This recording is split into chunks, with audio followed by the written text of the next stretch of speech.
This is a bit of a weird intro. I'm just going to check it because it's the first time. I'm doing a little bit of a different recording now, right? XRS Plus, I usually just record it. I'm going to try and stream it because it's going to be a lot quicker for me to edit it if I don't have to edit it, if I just go straight from a stream. Let's have a look. Let's just make sure it's doing all right. Right, it looks good to me. This means no editing, boys. Sorry, I just wanted to try something new. Welcome back to XRS Plus, the official podcast for X Racing Series.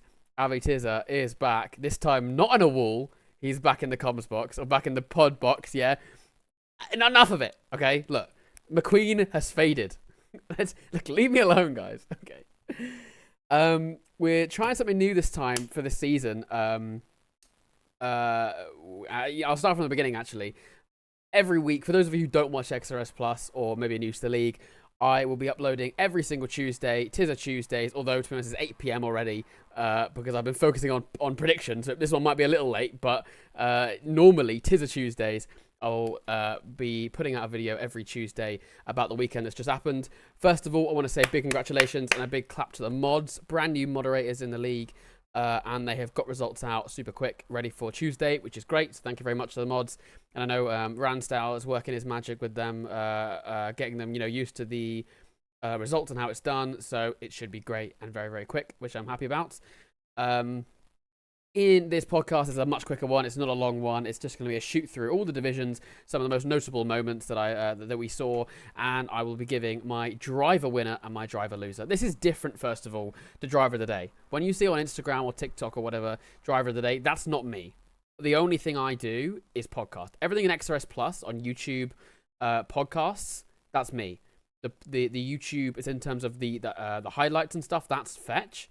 In terms of like the socials, in terms of Twitch and Instagram and wherever else you see us, that's neither of us. That's its own separate team, the socials team. You do an incredible job doing that thing, led I think mainly by Key. So he does an incredible job doing all that stuff. Podcast, that's just me. So driver winner, that's how I've seen the races and how I would give my most notable driver. It doesn't necessarily mean you have to win the race. You're always going to get noticed by me. Like I said, yeah, this video might go out tomorrow on Wednesday because I've been focusing on predictions. Obviously, we've got predictions coming out. So it might be 2 videos in one day, actually, unless I can shoot this one out today. Let's go through the podcast and we can start uploading stuff because stuff needs to get out. Also, like I said, I am streaming right now, but it's on a private account so no one can watch it. And it's just so I don't have to edit it. I just download the stream, upload the stream on XRS, YouTube, bish, bash, bosh. If you want me to stream it, we could stream it, but I need your opinions on it because it isn't a race. It is just a stream. So if you want me to do that, then I'm down. I'd do it every Tuesday at 8 p.m. probably. Just let me know, or whenever time would be good for you lot. If not, I'll just carry on streaming it in private and just upload it. Right, we were going to start with Division 5, where our top 3 was Vizdinho, Gordo, and Formula Viva.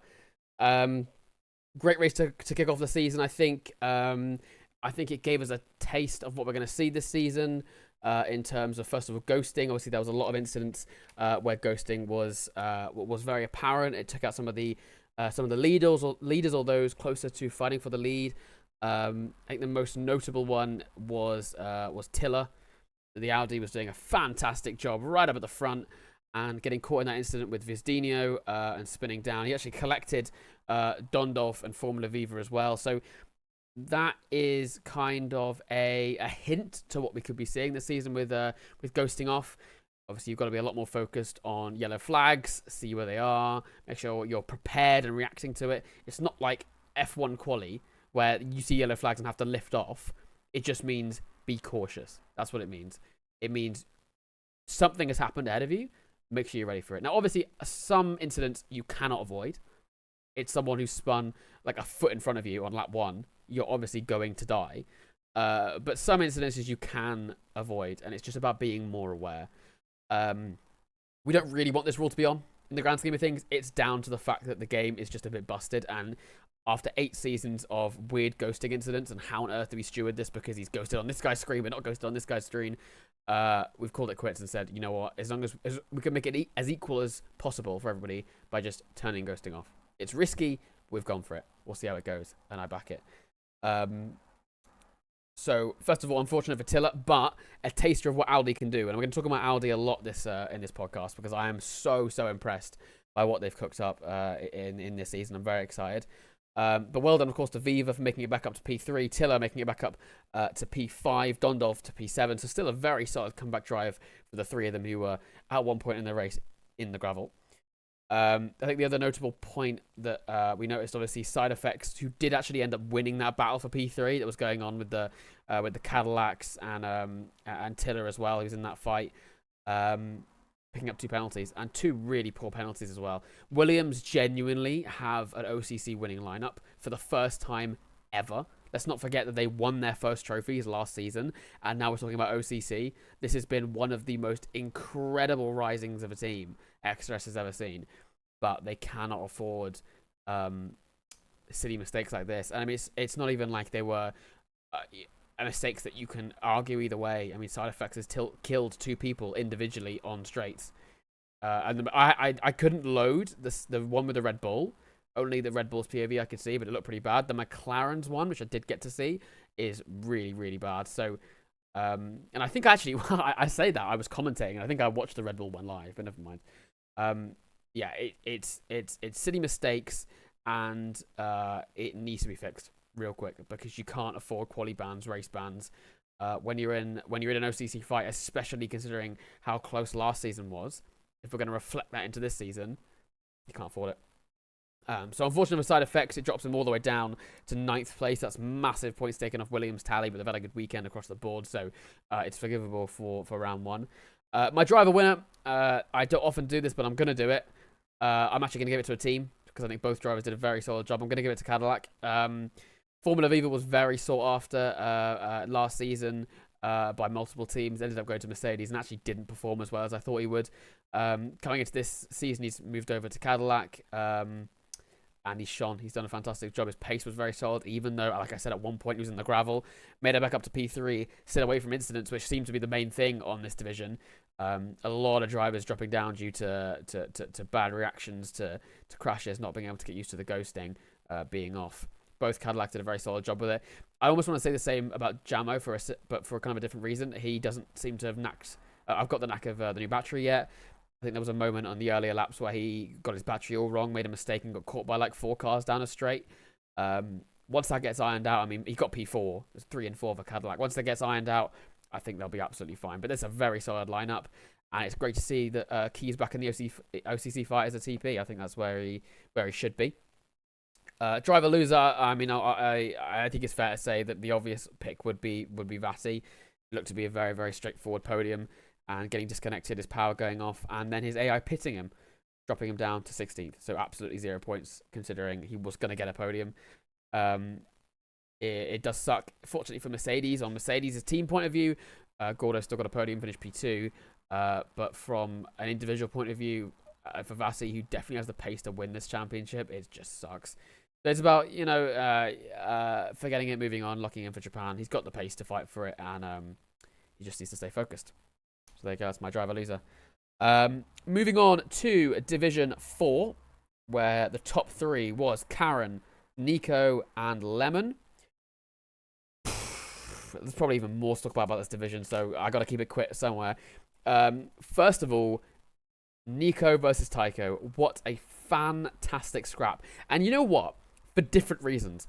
I'll start with Nico. Nico's seen as this weird guy, just in general chat, and nobody was expecting him to come through into this race and be, in my opinion, one of the best drivers on the grid. In fact, maybe the best. It's difficult to say that considering how Karen won. But Nico was definitely putting on a show.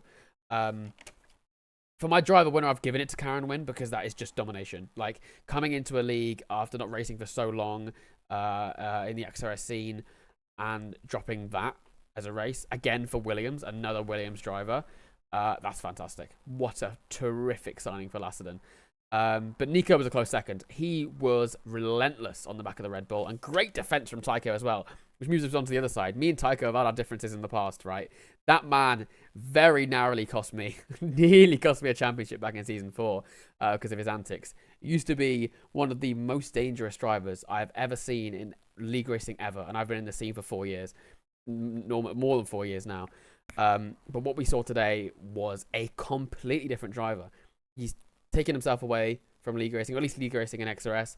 He's come back after getting banned because of his antics, and he's put on a show. Like, I know he finished down in P9 because of the unfortunate crash with Lasserdon, but from a driver point of view, from a spectator point of view, I should say, that was a show. That was fantastic. Red Bull have got themselves a devious lineup in Division 4, and you can see there's already the beginnings of a little bit of a rivalry going on in there,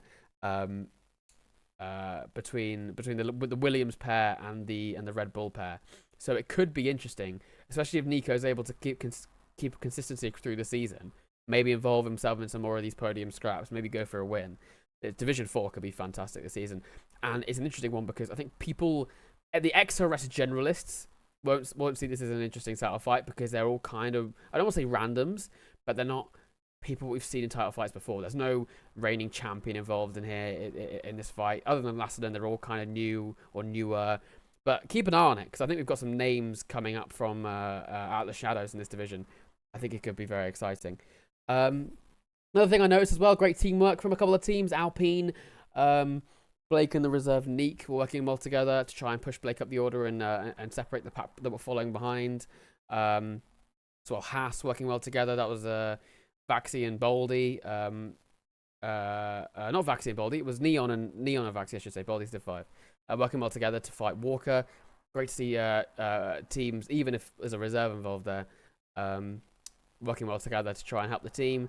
It looks like teamwork is going to be important this season because toes are back, but we'll talk about that later on.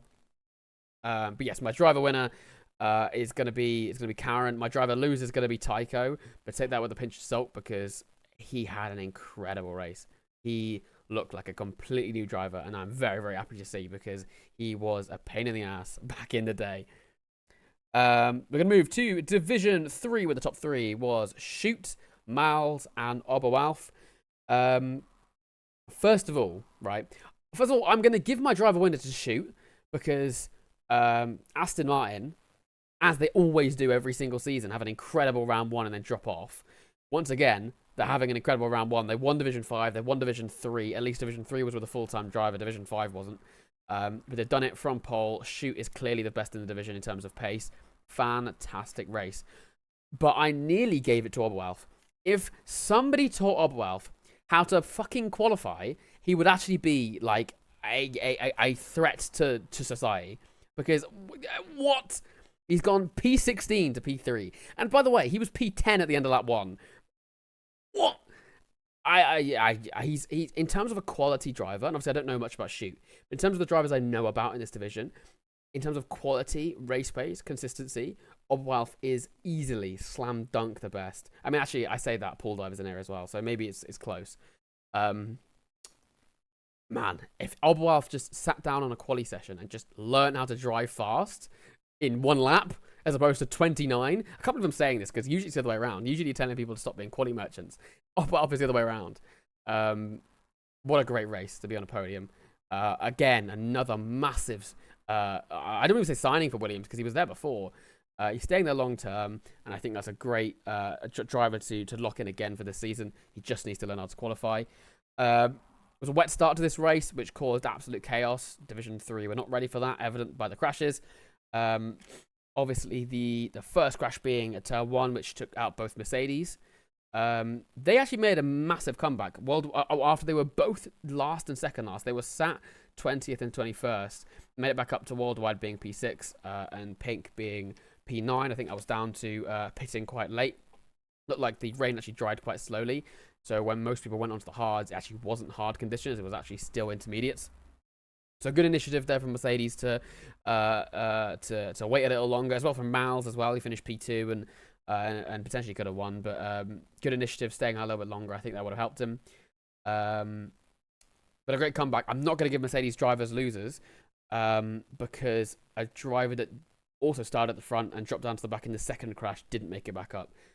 Mercedes made a comeback at turn 1, but the second crash came at I'm not sure what corner it is. Is it 7? Russell corner. The corner that Russell nearly died. Overhaul started P2. That's so exciting for Alpine to have a driver starting P2.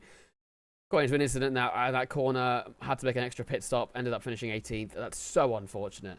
I hope Overhaul stays committed to this league. I know he's a newer member. I don't recognise the name as much, but stay committed to the league. Then he could be a wonder kid for a dead Alpine team that is trying to find their way back up again and into the competition. But I'm going to give him driver lose because that really is unlucky to start P2 and then have it all ruined on lap 1. But yeah, that is my driver ratings for those two. On to Division 2, where the top 3 was FCT Master, Hazer, and Morleader. Recognisable names there, Hazer and Morleader especially, although not being teammates for the first time in about 3 seasons. Where do I start? I mean, this is an interesting one. I think Williams got a fantastic lineup. It's actually I should say Williams got a fantastic driver in Hazer. Obviously, Chrissy is a reserve, but it's great to see reserves doing well for their team and filling the shoes well, because when Thallow is racing, I'm sure he's going to be a front runner as well. So Williams haven't missed out on too much using a reserve token there.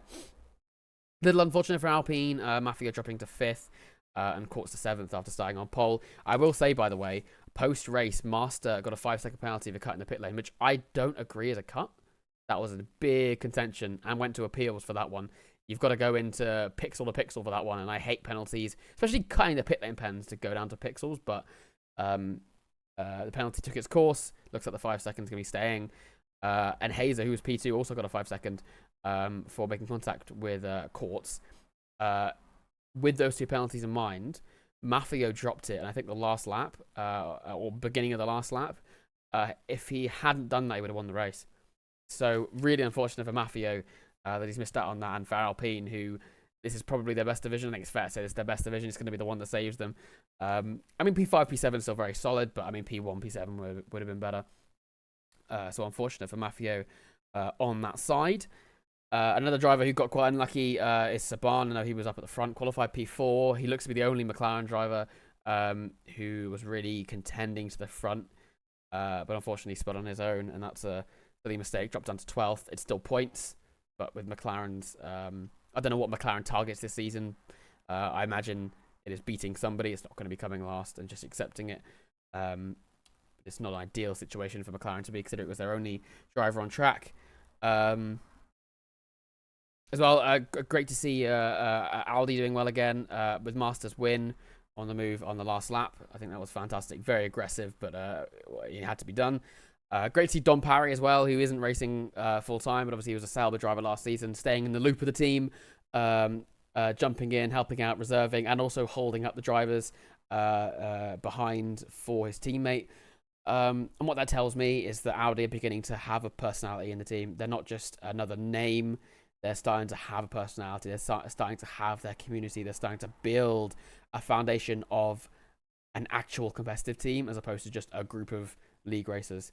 And I think that's what wins you OCCs. In fact, I'd say every single OCC has been won by a community team. It's been done by a team who's always in chats and always working together. And I'm starting to see highlights of that in Audi. And there's not many teams on the grid. I'd go so far as to say there's about 2 teams on the grid, maybe 3, that have that kind of personality, I imagine. So it's great to see that Audi are doing it, and they definitely are on the up this season, which is very exciting to see. The other talking point I think I want to talk about is Rich. Qualified P9, was up at the front, doing well for VCarb. However, it was very flip side of the coin for him as opposed to Williams, reserve. Got in a few incidents, nearly killed an Alpine. Then did kill Raven multiple times. It's just dangerous. I just a bad pick for Red Panda, unfortunately, which just suck. My driver winner, I'm going to go for a team as well, as I did for Division 5. I'm going to go for Williams. P2, P4, still very solid despite Hazer. I'm sure he's kicking himself on that win. I'm sure he felt like he deserved it with a couple of penalties thrown about at the top. But still a very solid result. He's definitely in the title fight. It'd be great to see him fighting for one, considering how strong he was last season. And I had to deal with that as well. And lasted in bringing in a very solid reserve who did the job well. Driver loser, I'm going to say me. I don't often say me for things like this. And I tell you what, I deserve this. Because You know what? I don't deserve this because I have had a banging season 7 and season 8. I was cooking and I barely gave myself driver loser or driver winner. Sorry. So now finally, when I've done badly, can I be so harsh to myself? I give myself driver loser. Yeah, I can.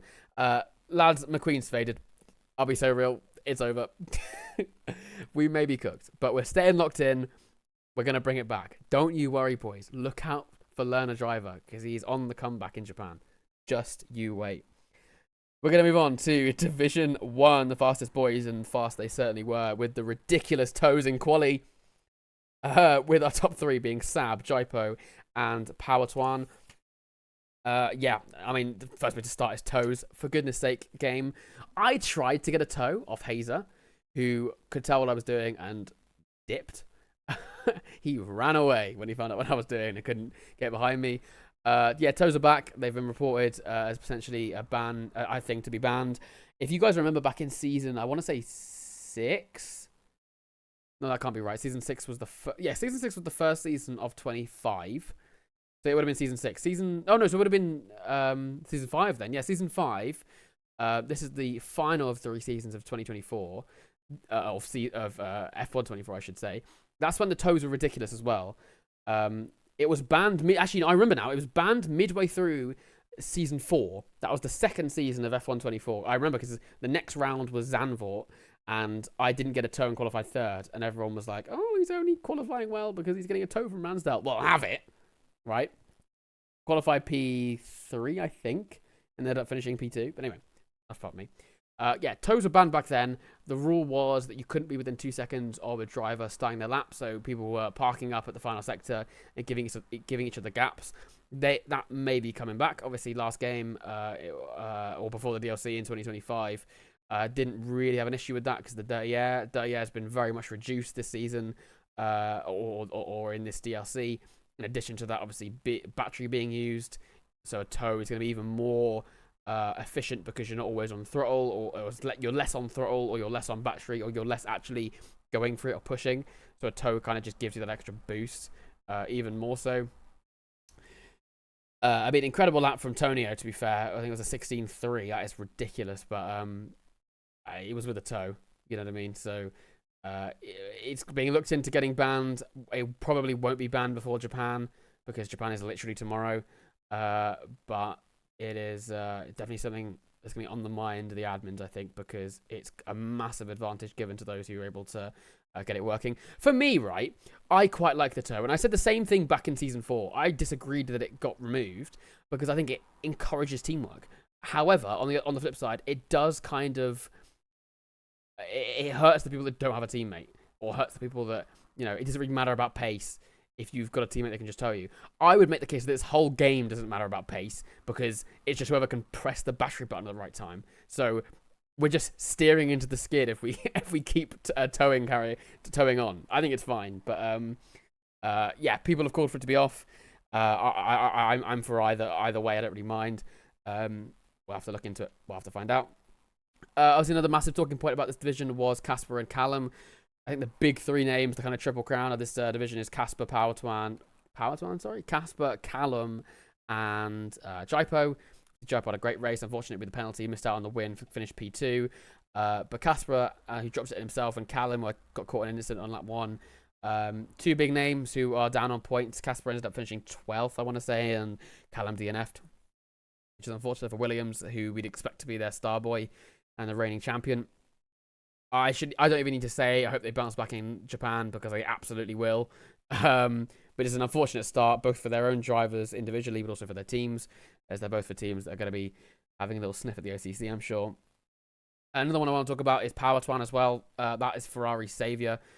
Goodness gracious me, they were on a howler weekend. In fact, without those 18 points in the OCC, they'd be last. No, they wouldn't. They'd be drawing with McLaren. So, you know what? The worst they would have come out this weekend is 10th. They wouldn't have been behind McLaren because Powertwan would have done a decent job. But that P3, great job from my old rival from last season.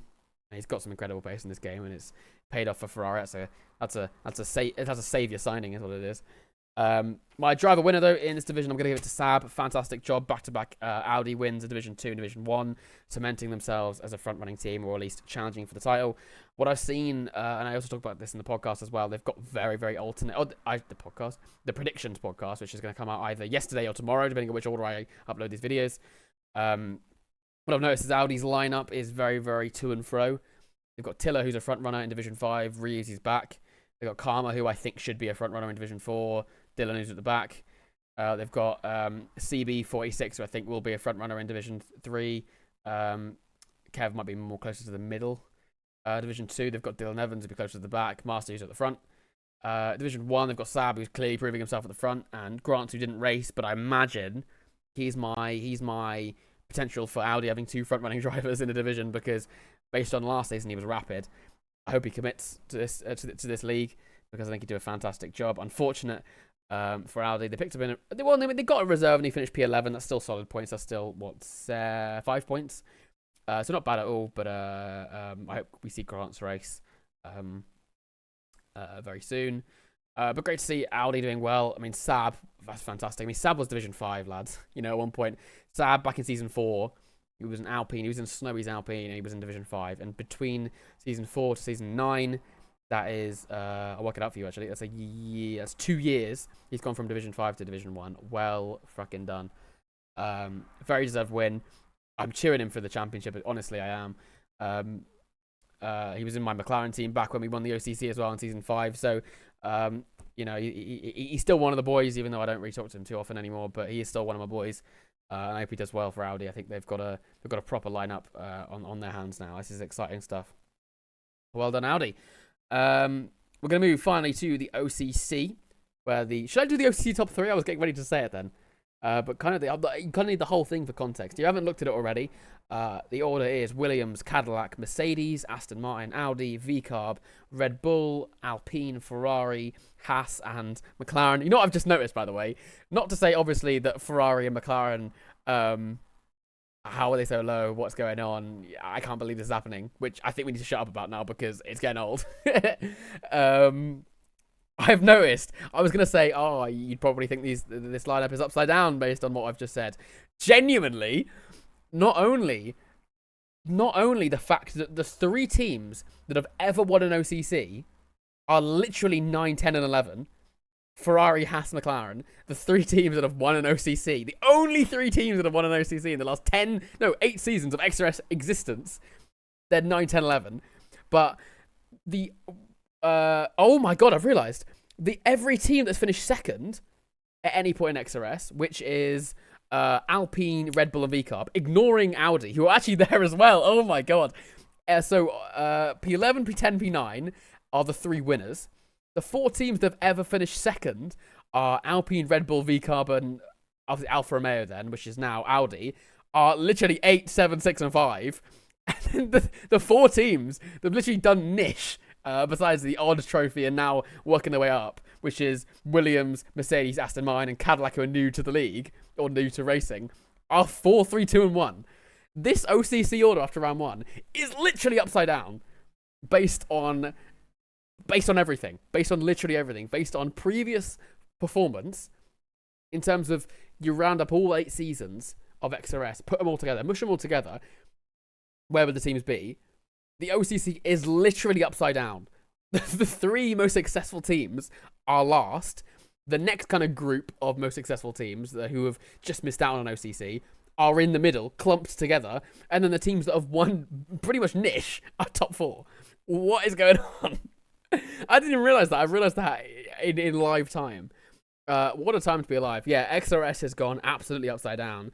Lasserdon is cooking with Williams. Mill is cooking with Mercedes. Kia is cooking with Cadillac. Aston Martin, I mean, they're not going to stay there. I'm being so real. I mean, I love Panda. He's one of the boys, but Aston Martin always have a strong start and drop back. So they're not going to stay there, but you know what? I rate it for where they are. My OCC winner of the weekend, and this might come to us as a surprise, I actually picked Audi. I know they're P5, but the fact that they've won 2 races, and honestly, with Tiller getting taken out, they could have been 3. they're proving themselves more and more as a serious top running team. The last time we saw Audi or Sauber is what it was, or Alfa Romeo, what it was. That's how long ago it was. The last time we've seen that team do anything useful or anything good or anything genuinely incredible was season 1 when they finished second. Since then, they've just been a bit rubbish. The entire time they were Sauber, they were just rubbish. And I mean, other than last season, to be honest, they actually started to find their footing last season. Coincidentally, Scarata's first season. And now that he's had a full season to prepare, this is what he's got. This is genuinely his team and the foundations and the beginning of a build of Audi, of Scarata's Audi. Aye, boys, we've got a genuine team coming up, and I don't see him dropping it. This does not seem like a short project. Audi look like the real deal. I'm going to give it to Audi because I think they've done a fantastic job in this round 1, and their signings, even though it may not look like that from the outside view. Driver loser, or team loser, I should say. I'm going to sound so biased. Because you man know I don't like this team. But I'm going to say it. And I want Red Panda to keep an open mind. I've gone VCARB. Right. Let me explain myself with the VCARB shout. Okay. I know Ferrari are the most successful team and they're 9th. I know McLaren. I know McLaren are the most successful team and they're 11th. I know Ferrari the second most successful team by far and they're 9th. Okay. But that gimmick is long. We knew those teams were going to be at the back, regardless. That's no surprise. Based on this weekend, who has been the surprise downfall? Who has been the team that has surprised us in being as low as they are? We knew Ferrari and McLaren were going to be ass. What we didn't know was VCARB were going to be 6th. This is the team that finished 2nd last season to McLaren. And McLaren's got completely new management, completely new drivers. They're basically a fresh team.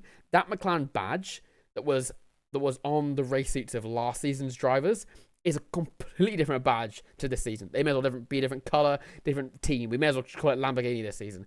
It's completely different. VCARB, on the other hand, same management. A lot of the drivers, the same. And they haven't hit the mark with round 1. I think, I'm not going to go into their signings because that's a predictions thing. But they just got quite unlucky. I mean, I don't even know what happened in Division 1. Did I even say they were my team loser, actually? I don't think I did. Sorry. My Division 1 losers were VCARB. They were running 1 and 2, and then they ended up finishing in the bin and then further in it. I don't even understand. Let's have a look. They finished 6th and 10th. I know they double stacked under the VSC. That sucks. But they were literally the 2 fastest on track. They were sat 1 and 2, and they weren't able to recover it. Tonio made a late pit stop. Not quite sure why, because he was winning by ages. It was just a messy weekend. And I'm not saying they're a bad team by any state of it, because they're obviously not going to finish the OCC in 6th. They're obviously going to move forward because that's the quality of team they have. But to be where they are in 6th, is a poor start from what we expected VCARB to do, because the expectations are so high. I would go so far to say P3 in the OCC is a disappointment. P2 is doable. P1, that's the goal. Like, VCARB could win the OCC. I haven't predicted them to, but they could. Which is why I think this is a disappointing weekend for them. That's my reasoning. Because my standards for that team is high. Because Red Panda is doing a great job in that team. But yes, Ferrari and McLaren are ass. Blah, blah, blah. We know this. We go into much more detail in the predictions podcast, which is either come out yesterday or will come out tomorrow, depending on when this comes out, which will hopefully be this evening. Right, that is the predictions. That's the predictions. I've done too much recording for predictions. I've recorded like 3 hours of predictions in the last few days. Okay, that is round 1. That is Australia. Done. Well done to Williams. Well done to Cadillac, Mercedes, Audi, and Aston Martin. VCARB, do better. That seems a bit harsh. And McLaren and Ferrari, I can't even watch it because they're my exes. That's the hard part. You know what I mean? I was at McLaren for season 4 to season 8, and I was at Ferrari season 1, 2, and 3. I don't move around teams very often. Those are literally the only 2 teams I've ever driven for, and I'm watching them get bummed. You know what I mean? And you know what? For those of you who are really OG, I'm in the league before XRS. It was called KRL. It was a different league and what it was before XRS. I was in McLaren the entire time for that as well. I never touched another team.